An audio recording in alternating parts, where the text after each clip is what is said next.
আত্মহত্যা পৃথিবীর সবথেকে বড় পাপগুলোর একটি, যার ক্ষমা নেই। এই পাপের নাম জড়িয়েছে সাধারণ মানুষ থেকে তারকা পর্যন্ত, এক কথায় সকল শ্রেণীর মানুষ। এবারের তালিকায় উঠে এসেছে আরেক নাম, যা শুনলে হয়তো আপনিও অবাক হয়ে যাবেন। বলিউডের মিস্টার পারফেকশনিস্ট আমির খান। এখন প্রশ্ন হলো, কি এমন হয়েছিল তার জীবনে যে আত্মহত্যার কথা চিন্তা করেছিলেন তিনি? বিস্তারিত ডেস্ক রিপোর্টে।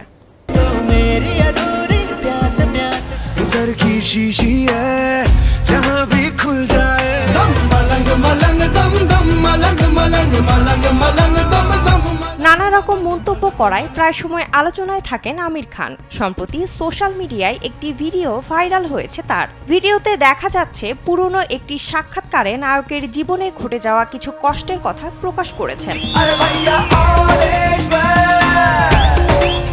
সাক্ষাৎকারে আমির বলেন, পরিবারের অমতে গিয়ে অল্প বয়সে রীনা দত্তকে বিয়ে করেছিলেন তিনি। তবে দাম্পত্য জীবন সুখের ছিল না, রোজ অশান্তি লেগেই থাকতো। তাই একে অপরের প্রতি শেষ ভালোবাসাটুকু মুছে যাওয়ার আগেই বিচ্ছেদের সিদ্ধান্ত নেন তারা। তবে বিচ্ছেদের পর মানসিকভাবে ভেঙে পড়েন আমির।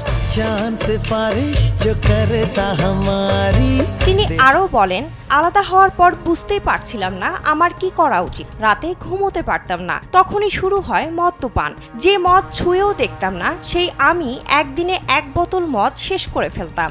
এক প্রকার দেবদাস হয়ে গিয়েছিলাম। গভীর অবসাদে ডুবে যাচ্ছিলাম। সেই সময় নিজেকে শেষ করে দেব ভেবেছিলাম। আত্মহত্যার সিদ্ধান্ত নিয়েছিলাম।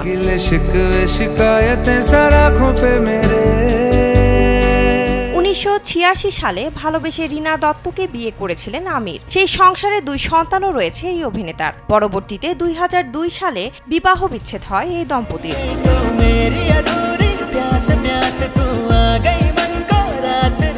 এরপর 2005 সালে ভালোবেসে কিরণ রাওকে বিয়ে করেন এই বলিউড তারকা। কিন্তু 2021 সালে এর সংসারেও ইতি টানেন এই দম্পতি। বর্তমানে গৌরীর সঙ্গে প্রেমের সম্পর্কে আছেন আমির। বিনোদন ডেস্ক, কালবেলা।